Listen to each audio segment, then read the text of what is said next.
Dear children, welcome to my channel Hindi Vidyalaya. Today I am going to teach you the lesson Dishahin Disha from class 10th. तो बच्चों, पहले मैं लेखक के बारे में बताती हूँ। ये मोहन रागेश ने लिखा है। मोहन रागेश का जन्म 8 जनवरी 1925 को अमृतसर में हुआ था। उनकी मृत्यु 30 जनवरी 1972 को हुआ था। मोहन रागेश हिंदी साहित्य के उन चुनिंदे साहित्यकारों में है जिन्हें नई कहानी आंदोलन का नायक माना जाता है। प्रस्तुत अंश उनका यात्रा वृत्तांत आखिरी चट्टान तक से लिया गया है। अंधेरे बंद कमरे, अंतराल न आने वाला कल, आषाढ़ का एक दिन, लहरों का राजहंस, आधे अधूरे आदि उनकी अन्य प्रमुख रचनाएं हैं। 1968 में संगीत नाटक अकादमी पुरस्कार से वो सम्मानित हुए। 1925 ജനുവരി 8 പഞ്ചാബിലെ അമൃത്സറിൽ ജനിച്ചു. മോഹൻ രാഗേഷ് ഇന്ത്യൻ സാഹിത്യത്തിലെ ആധുനിക കഥാപ്രസ്ഥാനത്തിലെ വിശിഷ്ട നായകന്മാരിൽ ഒരാളായി കരുതപ്പെടുന്നു. ഈ പാഠഭാഗം അദ്ദേഹത്തിൻ്റെ യാത്രാ വിവരണമായ ആഖിരി ചട്ടാൻ തക്കിൽ നിന്ന് എടുത്തതാണ്. അന്ധേരെ ബന്ദ് കമരെ, അന്തരാൾ ന ആനെ വാല കൽ, ആഷാഢ് കാ ഏക് ദിൻ, ലഹരോം കാ രാജഹംസ് ആദി അധൂരെ അദ്ദേഹത്തിൻ്റെ മറ്റു രചനകളാണ്. 1968 സംഗീത നാടക അക്കാദമി പുരസ്കാരം അദ്ദേഹത്തിന് ലഭിച്ചിട്ടുണ്ട്. 1972 ജനുവരി 3 അദ്ദേഹം അന്തരിച്ചു. तो बच्चों देखते हैं ദിശാഹീൻ ദിശ. ദിശാഹീൻ ദിശ എന്ന് പറഞ്ഞാൽ ദിശയില്ലാത്ത ദിശ, അതായത് എങ്ങോട്ടാണെന്ന് ഉള്ള തീരുമാനമില്ലാണ്ട് യാത്ര പോവുകയാണ് നമ്മുടെ ലേഖകൻ മോഹൻ രാഗേഷ്. घर में चलते समय मन में यात्रा की कोई बनी हुई रूपरेखा नहीं थी, बस एक अस्थिरता ही थी जो मुझे अंदर से धकेल रही थी. समुद्र तट के प्रति मन में एक ऐसा आकर्षण था कि मेरी यात्रा की कल्पना में समुद्र का विस्तार अनायास ही आ जाता था. बहुत बार सोचा था कि कभी समुद्र तट के साथ साथ एक लंबी यात्रा करूँगा, परंतु यात्रा के लिए समय और साधन साथ साथ मेरे पास कभी नहीं रहते थे. उन दिनों नौकरी छोड़ दी थी और पास में कुछ पैसे भी थे, इसलिए मैंने तुरंत चल देने का निश्चय कर लिया. ലേഖൻ വീട്ടിലായിരുന്നപ്പോൾ മനസ്സിൽ യാത്രയെക്കുറിച്ച് തയ്യാറാക്കിയ യാതൊരു രൂപരേഖയും ഉണ്ടായിരുന്നില്ല. ഏതോ ഒരു അസ്ഥിരത അദ്ദേഹത്തിൻ്റെ ഉള്ളിൽ നിന്ന് തള്ളിക്കൊണ്ടിരുന്നു. അദ്ദേഹത്തിൻ്റെ യാത്രാസങ്കല്പങ്ങളിൽ സമുദ്രത്തിൻ്റെ വിശാലത അനായാസമായി തന്നെ വന്നിരുന്നത് കൊണ്ട് സമുദ്രതീരത്തെക്കുറിച്ച് മനസ്സിലൊരു ആകർഷണം അദ്ദേഹത്തിനുണ്ടായിരുന്നു. സമുദ്രതീരത്തോടൊപ്പം ഒരു നീണ്ട യാത്ര നടത്തണം എന്ന് പല പ്രാവശ്യം ആലോചിച്ചിരുന്നു. പക്ഷേ യാത്രയ്ക്കുള്ള സമയവും സാമഗ്രികളും ഒരിക്കലും ഒരുമിച്ച് അദ്ദേഹത്തിൻ്റെ പക്കലുണ്ടായിരുന്നില്ല.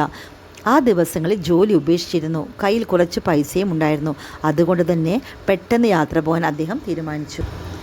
पहले सोचा कि सीधे कन्याकुमारी चला जाऊं और वहाँ से रेल, मोटर या नाव जहाँ जो मिले उसमें पश्चिमी समुद्र तट के साथ साथ गोवा या बम्बई तक की यात्रा करूं. रास्ते में जहाँ मन हुआ वही कुछ दिन रह जाऊंगा. शिमला में हमारे स्कूल में कई लोग दक्षिण भारत के थे. उनमें से एक ने कहा था कि रहने के लिए कन्नूर बहुत अच्छी जगह है. एक और का कहना था कि मैं एक बार कोल्लम पहुंच जाऊं तो वहाँ से और कहीं जाने का मेरा मन नहीं होगा. ആദ്യം വിചാരിച്ചത് നേരെ കന്യാകുമാരിക്ക് പോകാമെന്നാണ്.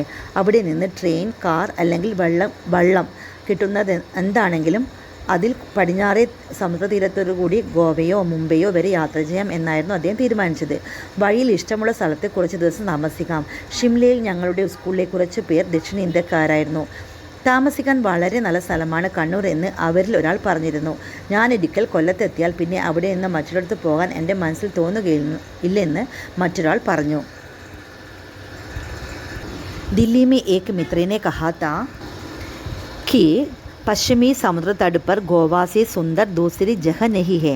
वहाँ खुला समुद्र तट है, एक आदमी स्पर्श के लिए प्राकृतिक रमणीयता है और सबसे बड़ी बात यह है कि जीवन बहुत सस्ता है.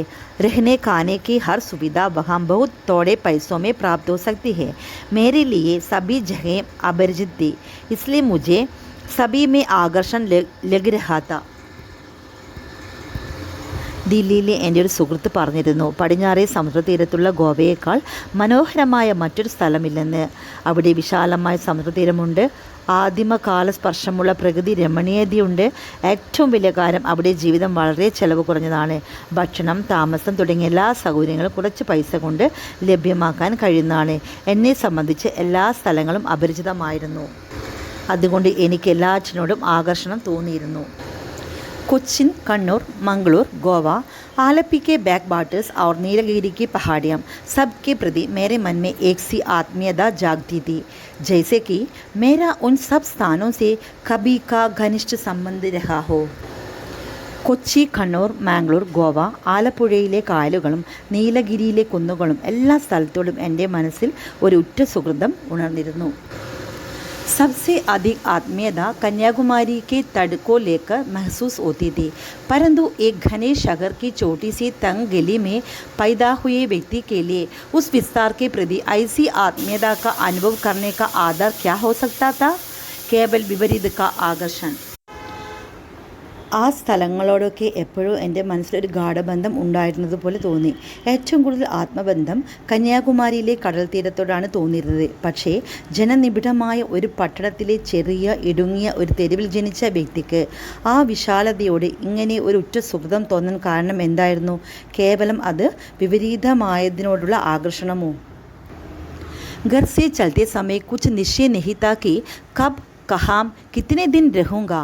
हाँ, चलने तक इतना निश्चय कर लिया था कि पहले सीधे कन्याकुमारी न जाकर बम्बई होता हुआ गोवा चला जाऊंगा और वहाँ से कन्याकुमारी की ओर यात्रा प्रारंभ करूंगा. ये इसलिए चाहता था कि मेरी यात्रा का अंतिम पड़ाव कन्याकुमारी हो. വീട്ടിൽ നിന്ന് പോന്നപ്പോൾ എന്ന്, എവിടെ, എത്ര ദിവസം കഴിയും എന്നൊന്നും ഒരു നിശ്ചയവുമില്ലായിരുന്നു. നേരെ കന്യാകുമാരിക്ക് പോകാതെ മുംബൈ വഴി ഗോവയ്ക്ക് പോകാം, പിന്നീട് അവിടെ നിന്ന് കന്യാകുമാരിയിലേക്ക് യാത്ര തുടങ്ങാം എന്നായിരുന്നു പോകുന്നതുവരെ ലേഖൻ തീരുമാനിച്ചിരുന്നത്. ലേഖൻ്റെ യാത്രയുടെ അവസാന താവളം കന്യാകുമാരിയിൽ ആയിരിക്കണമെന്നാണ് ലേഖൻ ആഗ്രഹിച്ചത് കൊണ്ടാണ് ഇങ്ങനെ തോന്നാൻ കാരണം. दिसंबर सन 52 की 25 तारीख. थर्ड क्लास के डिब्बे में ऊपर की सीट बिस्तर बिछाने को मिल जाए वह बड़ी बात होती है. मुझे ऊपर की सीट मिल गई थी. सोच रहा था कि अब बम्बई तक की यात्रा में कोई असुविधा नहीं होगी, रात को ठीक से सो सकूँगा. मगर रात आई तो मैं वहाँ सोने की जगह भोपाल ताल की एक नाव में लेटा बूढ़े मल्ला अब्दुल जब्बार से गज़लें सुन रहा था. 1952 ഡിസംബർ 25 തീയതി തേർഡ് ക്ലാസ് കമ്പാർട്ട്മെൻറ്റിലെ മുകളിലത്തെ സീറ്റിൽ ബെഡ് പിരിക്കാനുള്ള സ്ഥലം കിട്ടിയാൽ അത് വലിയ കാര്യമായിരുന്നു. ലേഖന് മുകളിലത്തെ സീറ്റ് കിട്ടിയിരുന്നു. ഇനി മുംബൈയിലേക്കുള്ള യാത്രയിൽ യാതൊരു അസൗകര്യവും ഉണ്ടാവില്ലായിരിക്കുമെന്ന് വിചാരിച്ചിരുന്നു. രാത്രിയിൽ ശരിയായി ഉറങ്ങാൻ കഴിയുമെന്ന് വിചാരിച്ചിരുന്നു. പക്ഷേ രാത്രിയായപ്പോൾ അവിടെ കിടന്നുറങ്ങേണ്ട സ്ഥാനത്ത് ലേഖൻ ഭോപ്പാൽ തടാകത്തിലെ ഒരു വെള്ളത്തിൽ കിടന്ന് വൃദ്ധനായ വെള്ളക്കാരൻ അബ്ദുൾ ജബ്ബാർ പാടിയ ഗസൽ കേട്ടുകൊണ്ടിരുന്നു. भोपाल स्टेशन पर मेरा मित्र अविनाश, जो वहाँ से निकलने वाले एक हिंदी दैनिक का संपादन करता था, मुझसे मिलने के लिए आया था. मगर बात करने की जगह उसने मेरा बिस्तर लपेटकर खिड़की से बाहर फेंक दिया और खुद मेरा सूटकेस लिए हुए नीचे उतर गया. इस तरह मुझे एक रात के लिए वहाँ रह जाना पड़ा. ഭോപ്പാലിൽ നിന്ന് പ്രസിദ്ധീകരിക്കുന്ന ഒരു ഹിന്ദി ദിനപത്രത്തിൻ്റെ എഡിറ്ററായ ലേഖൻ്റെ സുഹൃത്ത് അവിനാഷ് അദ്ദേഹത്തെ കാണാൻ അവിടെ വന്നിരുന്നു. പക്ഷേ സംസാരിക്കുന്നതിന് പകരം അവൻ എൻ്റെ കിടക്ക ചുരുട്ടി ജനലിൽ കൂടി പുറത്തേക്ക് എറിഞ്ഞു. എന്നിട്ട് ലേഖൻ്റെ സൂട്ട്കേസും എടുത്ത് താഴെ ഇറങ്ങി. അങ്ങനെ ലേഖന് ഒരു രാത്രി അവിടെ താമസിക്കേണ്ടി വന്നു. रात को 11 के बाद हम लोग घूमने निकले. घूमते हुए भोपाल ताल के पास पहुँचे तो मन हो आया कि नाव लेकर कुछ देर झील की सैर की जाए. नाव ठीक की गई और कुछ ही देर में हम झील के उस बाग में पहुँच गए जहाँ से चारों ओर के किनारे दूर नज़र आते थे. രാത്രി 11 മണിക്ക് ശേഷം അദ്ദേഹവും സുഹൃത്തും കൂടി ചുറ്റിക്കറങ്ങി ഭോപ്പാൽ തടാകത്തിനടുത്തെത്തിയപ്പോൾ വെള്ളത്തിൽ കുറച്ചു നേരം തടാകത്തിലൂടെ യാത്ര ചെയ്യാം എന്ന് തോന്നി. വെള്ളം തയ്യാറായിരുന്നു. കുറച്ചു നേരത്തിനുള്ളിൽ തടാകത്തിന് ചുറ്റുമുള്ള അരികുകൾ ദൂരത്തായി കാണപ്പെടുന്ന ഭാഗത്തെത്തി. वहाँ आकर अविनाश के मन में न जाने क्या बाबूगदा जाग आई कि उसने एक नज़र पानी पर डाली, एक दूर के किनारों पर, और पूर्णता चाहने वाले कलाकार की तरह कहा कि कितना अच्छा होता अगर इस वक्त हम में से कोई कुछ गा सकता. അവിടെ വന്നപ്പോൾ അവിനാശിൻ്റെ മനസ്സിൽ എന്താണെന്നറിയില്ല ഒരു സഹൃദയത്വം ഉണർന്നു. അവൻ വെള്ളത്തിലേക്കും പിന്നീട് ദൂരെ തീരത്തേക്കും നോക്കി പൂർണ്ണത ആഗ്രഹിക്കുന്ന കലാകാരനെ പോലെ പറഞ്ഞു, ഇപ്പോൾ നമ്മളിൽ ആരെങ്കിലും എന്തെങ്കിലും പാടിയിരുന്നെങ്കിൽ എത്ര നന്നായിരുന്നു. മേ ഗാത്തോ നഹി സക്താ ഹുസൂർ, बूढ़ा मल्ला हाथ जोड़कर बोला, मगर आप चाहे तो चंद गज़लें तरन्नुम के साथ अर्ज कर सकता हूँ और माशा अल्लाह चुस्त गज़लें हैं. വെള്ളക്കാരൻ കൈകൂപ്പിക്കൊണ്ട് തനിക്ക് പാടാൻ കഴിയില്ല സാർ എന്ന് പറഞ്ഞു. പക്ഷേ നിങ്ങൾക്ക് ആഗ്രഹമുണ്ടെങ്കിൽ കുറച്ച് ഗസലുകൾ താളത്തോടെ ഞാൻ ആലപിക്കാം, ഉണർവ് നൽകുന്ന ഗസലുകളാണ് എന്ന് പറഞ്ഞു. തീർച്ചയായും ഞങ്ങൾ ഉത്സാഹത്തോടെ ആ പ്രസ്താവനയെ സ്വാഗതം ചെയ്തു. വൃദ്ധനായ വെള്ളക്കാരൻ ഒരു ഗസൽ പാടാൻ തുടങ്ങി. അയാളുടെ ശബ്ദം നന്നായിരുന്നു. പാടി കേൾപ്പിക്കുന്ന രീതിയും കവിത്വപൂർണ്ണമായിരുന്നു. വളരെ നേരം തുഴകൾ ഉപേക്ഷിച്ചിട്ട് അയാൾ സന്തോഷം കൊണ്ട് ഇളകിയാടി ഗസൽ പാടി കേൾപ്പിച്ചു കൊണ്ടിരുന്നു. एक के बाद दूसरी फिर तीसरी, मैं नाव से लेटा उसकी तरफ देख रहा था. उस सर्दी में भी वह सिर्फ एक तहमत लगाया था, गले में बनियान तक नहीं थी. उसकी दाढ़ी के ही नहीं छाती के भी बाल सफ़ेद हो चुके थे. जब वह चप्पू चलाने लगता तो उसकी मांसपेशियाँ इस तरह हिलती जैसे उनमें फौलाद भरा हो. ഒന്നിന് ശേഷം രണ്ടാമത്തെ, പിന്നീട് മൂന്നാമത്തെ, അങ്ങനെ ഞാൻ വെള്ളത്തിൽ കിടന്ന് അയാളെ നോക്കിക്കൊണ്ടിരുന്നു. ആ തണുപ്പിലും അയാൾ ഒരു മുണ്ട് മാത്രമേ ഉടുത്തിരുന്നുള്ളൂ. കഴുത്തിൽ ഒരു ബനിയാൻ പോലും ഉണ്ടായിരുന്നില്ല. അയാളുടെ താടിയിലെയും നെഞ്ചിലെയും രോമങ്ങൾ നരച്ചു കഴിഞ്ഞിരുന്നു. അയാൾ വെള്ളം തുഴയാൻ തുടങ്ങുമ്പോൾ അയാളുടെ മാംസപേശികൾ ഇളകുന്നത് കണ്ടാൽ അവ ഉരുക്കാണെന്ന് തോന്നുമായിരുന്നു. तीसरी गज़ल सुनाकर वह खामोश हो गया. उसके खामोश हो जाने से सारा वातावरण ही बदल गया. മൂന്നാമത്തെ ഗസൽ പാടി കഴിഞ്ഞിട്ട് അയാൾ നിശബ്ദനായി. അയാൾ നിശബ്ദനായപ്പോൾ അന്തരീക്ഷം മുഴുവൻ മാറിപ്പോയി. रात सर्दी और नाव का हिलना, इन सब का अनुभव पहले नहीं हो रहा था, अब होने लगा. झील का विस्तार भी जैसे उतनी देर के लिए सिमट गया था, अब खुल गया. രാത്രി, തണുപ്പ്, വെള്ളം തുഴൽ, ഈ അനുഭവങ്ങൾ നേരത്തെ ഉണ്ടായിരുന്നില്ല, ഇപ്പോൾ തോന്നി തുടങ്ങി. തടാകത്തിൻ്റെ വിശാലതയും അത്രയും നേരത്തേക്ക് ചുരുങ്ങിയിരുന്നു, ഇപ്പോൾ വികസിച്ചു. अब लौट चले साहब, कुछ देर बाद उसने कहा. सर्दी बढ़ रही है और मैं अपनी चादर साथ नहीं लाया. ഇനി തിരിച്ചു പോകാം സാർ, കുറച്ചു കഴിഞ്ഞ് അയാൾ പറഞ്ഞു. തണുപ്പ് കൂടി വരുന്നു, ഞാൻ പുതപ്പ് കൊണ്ടുവന്നിട്ടില്ല. अविनाश ने जर्सी अपना कोट उतार कर उसकी तरफ बढ़ा दिया.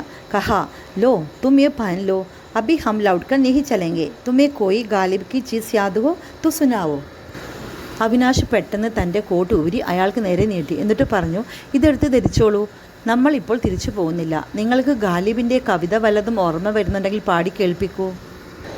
बूढ़े मल्लाह ने एतराज़ नहीं किया. चुपचाप अविनाश का कोट पहन लिया और गालिब की एक गज़ल सुनाने लगा. मुद्दत हुई कि यार को मेहमा किए हुए. വൃദ്ധനായ വള്ളക്കാരൻ എതിർപ്പൊന്നും പറഞ്ഞില്ല. ഒന്നും മിണ്ടാതെ അവിനാശിൻ്റെ കോട്ട് ധരിച്ചു. എന്നിട്ട് ഗാലിബിൻ്റെ ഒരു ഗസൽ പാടിത്തുടങ്ങി. കുട്ടികളെ, ഇത് മോഹൻ രാഗേഷിൻ്റെ ദിശാഹിൻ ദിശ എന്നത് ഒരു യാത്രാ വിവരണ കഥയാണ്. ഈ യാത്രാ വിവരണത്തിൽ പറയുന്നത് യാതൊരു തയ്യാറെടുപ്പും കൂടാതെ ഒരു യാത്ര പുറപ്പെട്ടപ്പോഴുള്ള അദ്ദേഹത്തിൻ്റെ അനുഭവമാണ് ഇതിൽ വിവരിച്ചിരിക്കുന്നത്. So dear children, I hope you understood this lesson. If you understood this lesson, please like, share and subscribe. Thank you.